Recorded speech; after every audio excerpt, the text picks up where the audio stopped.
Good morning, class 9. Welcome to our next topic in the chapter cell. Our today's topic is cell wall and the most denser part of cell, that is nucleus. So first we will start with cell wall. In the last classes we have learned about cell membrane and its functions. I guess you all have read, you all have learned the functions, how it function in intercellular movement of the materials, right? And the concepts of diffusion and osmosis are clear, I guess. Okay. Now let us start with cell wall. Cell wall, which is the characteristic feature of mainly plant cells, and it is absent in animal cells. From the previous knowledge we know that cell wall is the rigid structure, hard structure, therefore it is absent in animal cells. Why so? Because cell wall being rigid give a steady structure to the plant cell, whereas animal cells do not have steady structure. Animal cells are variable in shape. Okay, shape, I am talking about shape, because on the basis of functions animal cells may have different variable shapes, therefore they are lacking the cell wall structure. So what is cell wall? Cell wall is the rigid, semi-elastic, semi-transparent protective covering which is permeable to all the materials. So we can define cell wall in this way. Cell wall is a rigid, semi-elastic, semi-transparent, protective and permeable covering present outside the plasma membrane, that is cell membrane, in plant cells, in fungal cells and in all the prokaryotic cells. So presence of cell wall is the characteristic feature of not only the all plant cells, also in all prokaryotic cells. We have seen in the structure of bacterial cells, right, that there is presence of cell wall outer to the plasma membrane. So being rigid, this structure is made up of a complex carbohydrate, cellulose, which is also known as polysaccharide. Polysaccharide are the complex carbohydrate molecules. For example, cellulose and starch. So cellulose is the basic chemical component of cell wall. In case of fungal cell, the fungal cellulose is known as chitin. CHITIN, chitin. Not only cellulose, other than cellulose, the chemical compositions are also include substances known as lignin, suberin, cutin and hemicellulose. Okay, so hemicellulose is one of the important component in cell wall. Okay, and chitin is the fungal cellulose present as a composition in fungal cells. Okay, now extra depositions of lignin, suberin and pectin are also present on certain cells. We will see in the next chapters that lignin is a component which is present in over certain tissues, in certain tissues, which give extra strength to the cell wall. One more such chemical known as suberin, it is present for impermeability of certain cells. Cells present on certain areas show impermeability in animal tissues, whereas lignin is present in plant tissues. Cutin is also present in plant tissues. Okay, so cutin, suberin, these coatings give impermeability of those areas. Okay. In the structure of cell wall, we can see that there are two layers of cell wall basically. While cell wall is being formed in case of plant cells, there are two cell walls, two layers: primary cell wall layer and secondary cell wall layer. Primary cell wall layer is formed first, then the secondary cell wall layer is formed, and in between two adjacent cells there is one more layer which is known as middle lamella. So now we will learn about middle lamella.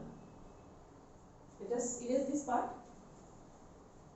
So middle lamella is a layer which is made up of mainly calcium, mainly pectin, that is calcium pectate and magnesium pectate. Middle lamella is the layer made up of pectin in between two adjacent cells. So we will write like,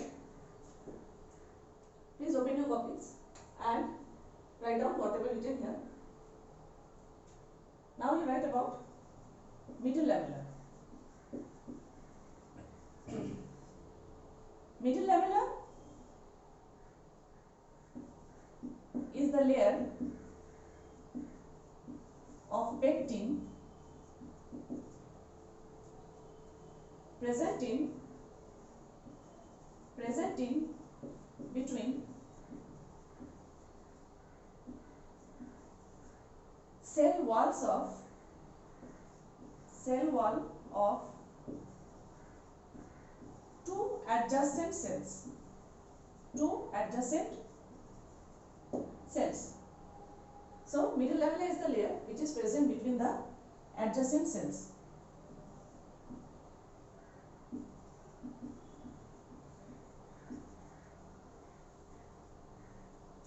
So it also gives extra strength and support, as well as it acts as an adhesive layer. Adhesive, you know adhesive? Adhesive means like glue or gum.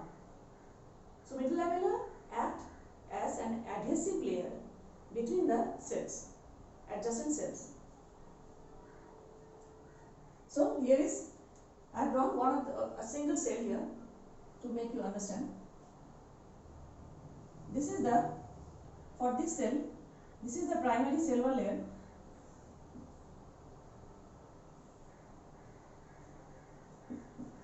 Primary wall. This is the primary wall layer, and next are the over primary cell wall layer there are formed secondary cell wall layers, and innermost layer is cell membrane. Cell membrane. This is the cell membrane or plasma membrane. And in between primary layer and secondary, in between primary wall and cell membrane, there is the secondary wall. So we can draw like striped lines we can draw for, say, secondary wall. Okay. These are the secondary wall layers. These are the secondary wall layers, because there are 3 layers of secondary wall. So, but we will not move in that further detail. Primary wall, secondary wall, then cell membrane, and finally inside cell membrane there is the cell space or cell lumen. L-U-M-E-N, lumen, that is the cell space, right? So inside the cell space, what is there? We know there is the cytoplasm, okay? Cytoplasm and nucleus and all other cell organelles. So here it is the cytoplasm. I'll draw a vacuole here, okay? Plant cell, so vacuole, cytoplasm,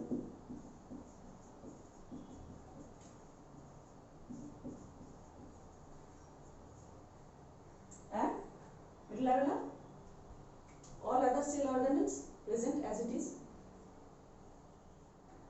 Here now I am going to draw the outlines of the adjacent cells of this cell, right?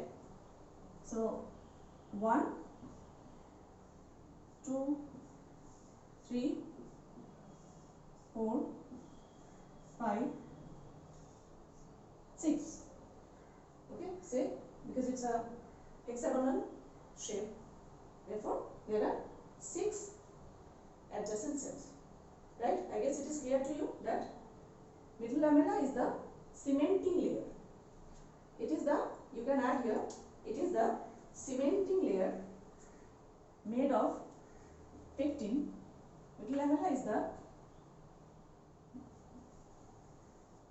cementing layer present between cell wall of two adjacent cells or cell walls of adjacent cells, cell walls of adjacent cells. Okay. Again, you write the chemical composition of middle lamella. It is mainly made up of calcium pectate and magnesium pectate. Calcium pectate and magnesium pectate. Okay. So now till here we are done with middle lamella. One more structure that already I have discussed during plasma membrane, that cell wall possess many small pores. Cell wall possess many small pores.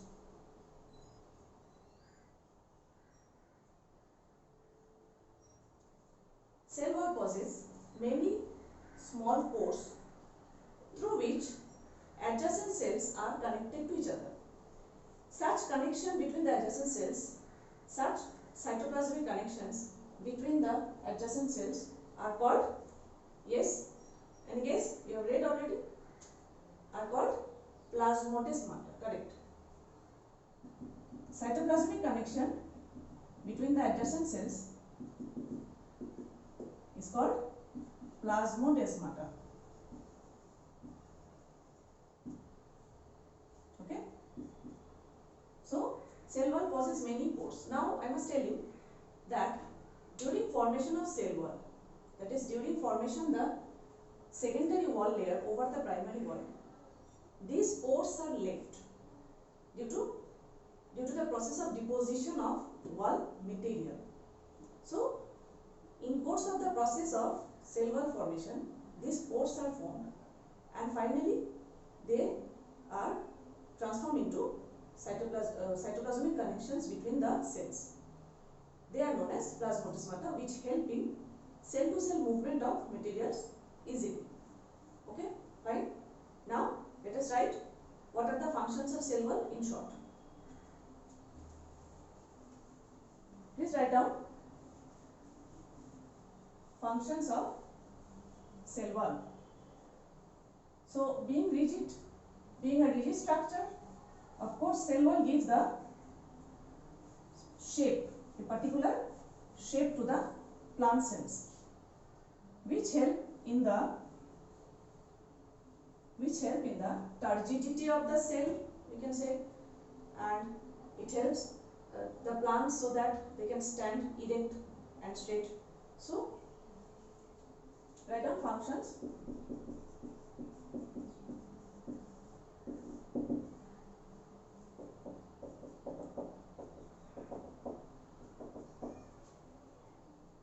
Shape, cell wall provides shape to the cell. Strength, it provides mechanical strength to the plant. Shape, strength,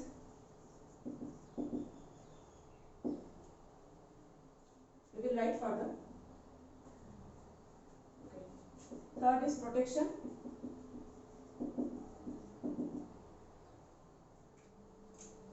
Shape, it gives a definite shape to the cells.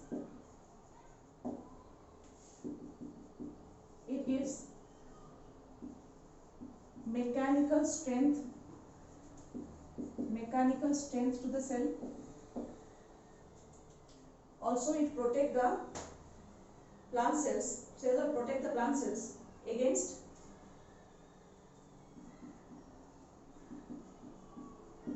protects the plant cells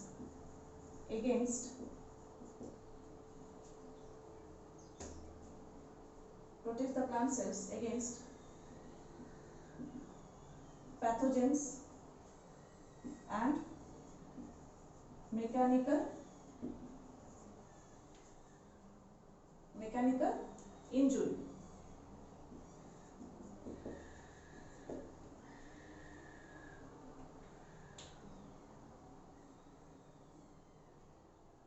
And finally, growth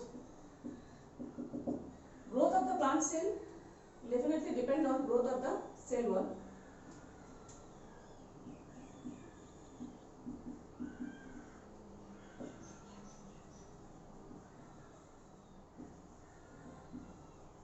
Growth of plant cells depends on growth of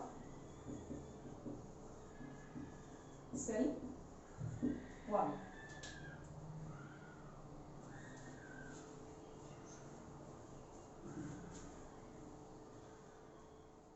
So, in short, these are few functions of cell wall. Cell wall also help in being permeable layer. It also help in movement of materials from cell to cell. Here we will take a break.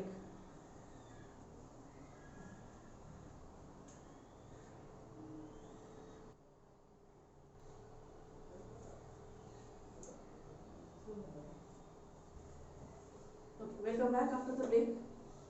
Now we will start the next part of the cell, which is the most densely colored part in a cell, known as nucleus. Nucleus is also known as the control center of a cell or brain of cell, right? In our previous classes, we have read about the structures of nucleus. In this class, in detail, we will see what are the functions of the different parts of nucleus. So first of all, how to define? Nucleus is a dense protoplasmic body. It is because it is mainly formed from the protoplasm of the cell itself. So nucleus is the dense protoplasmic body that contains hereditary information for controlling cell activities, all the cellular activities, and also for transferring of hereditary informations to next generations. Hereditary informations are the characteristics which are transferred from generation after generations in the living organisms. So nucleus is the controlling center, as well as it contains hereditary information in the structure called, I guess many of you know the answer. What is the name of that nucleic acid? Yes, it is DNA or RNA, right? Correct. So it is the gene, which is nothing but the parts of DNA which are present in nucleus, inside nucleus, right? Now if we see in animal cell and plant cells, in an animal cell, the vacuoles are less in number and they are usually smaller in structure. Therefore nucleus is mostly located towards the center of the cell, right? Whereas in case of a plant cell, single large vacuole occupy the most of the part of the plant cell. Therefore nucleus is located towards the periphery of the cell, right? And the cytoplasm is a thin strand of cytoplasm in case of plant cell. Okay. So these are the location of or position of nucleus in plant and animal cell. Now let us see what are the different parts in a nucleus. The outermost covering, which is the nuclear membrane. Nuclear membrane separates the nuclear material from rest of the cell. Nuclear membrane or nuclear envelope. It is of double layer. You can see outer nuclear membrane and inner nuclear membrane. This is the nuclear envelope. But this envelope is perforated or porous. These pores are called nuclear pore. Nuclear pore help in movement of materials from nucleus to outside surrounding area, that is cytoplasm, and vice versa, that is from cytoplasm to nucleus. So this nuclear pore structure is very important. Therefore, nuclear envelope limit the nuclear material from the surrounding area, that is cytoplasm, and nuclear pore help in movement of materials from inside to outside and vice versa.